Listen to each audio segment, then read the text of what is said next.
Shalom sahabat YKB yang dikasihi Tuhan. Salam jumpa kembali dalam acara Wasiat Kekal, berupa renungan firman Tuhan yang memandu kehidupan kita. Saya Pendeta Johannes Simanungkalit dari Gereja Kristen Protestan Indonesia Jemaat Khusus Cipayung, anggota PGIW DKI Jakarta. Renungan kita hari ini, Minggu 30 Agustus 2026, ditulis oleh Pendeta Nanang dari GKI Mangga Besar, Jakarta, dengan judul Mencela Mencele, yang dilandaskan pada Injil Matius 16 ayat 21 sampai 28. Dan nas yang akan menjadi pusat perenungan kita adalah Matius 16 ayat 23c. Sebelum membaca Alkitab dan merenungkan, mari kita berdoa.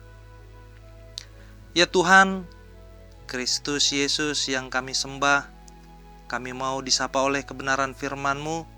Pimpin kami agar kami boleh hidup di dalamnya. Dalam Kristus kami berdoa. Amin. Sahabat, saya akan bacakan untuk kita Matius 16 ayat 23c. Demikian firman Tuhan.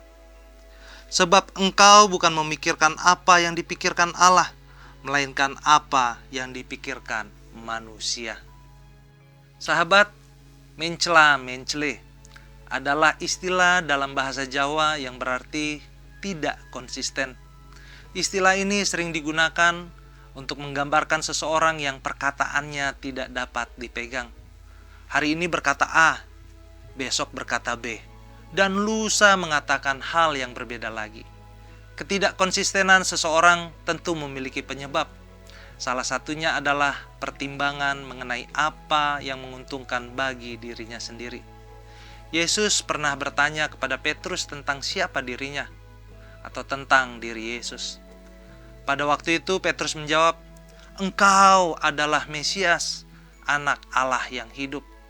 Yesus membenarkan jawaban Petrus sambil menegaskan bahwa pengakuan tersebut berasal dari Allah sendiri.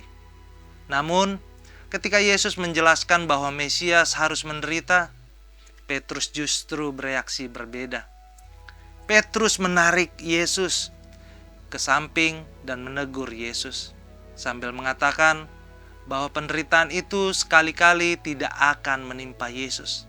Atas sikap tersebut, Yesus memberikan peringatan keras kepada Petrus dan memintanya untuk berdiri di belakangnya. Petrus menunjukkan sikap yang tidak konsisten karena ia lebih memikirkan apa yang menguntungkan dirinya sendiri. Petrus menginginkan Yesus sebagai Mesias menurut versinya, seorang penakluk dan penguasa baru. Dengan sikap demikian, Petrus berharap memperoleh keuntungan dari harapannya tersebut. Sahabat, ketika kepentingan atau keuntungan pribadi menjadi tujuan utama, hal itu akan tercermin dalam perkataan dan sikap kita yang mencela mencele. Mari kita berdoa. Ya Tuhan, terima kasih atas firman-Mu yang boleh mengingatkan kami untuk boleh konsisten di dalam iman percaya kami, sehingga kami tidak menjadi mencela mencele dalam kehidupan ini.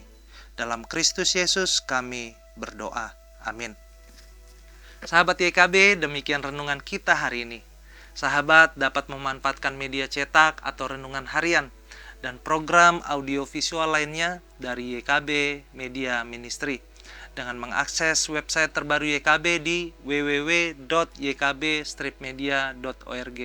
Jangan lupa like, subscribe, dan bagikan renungan ini kepada sahabat-sahabat kita yang lain. Tuhan memberkati.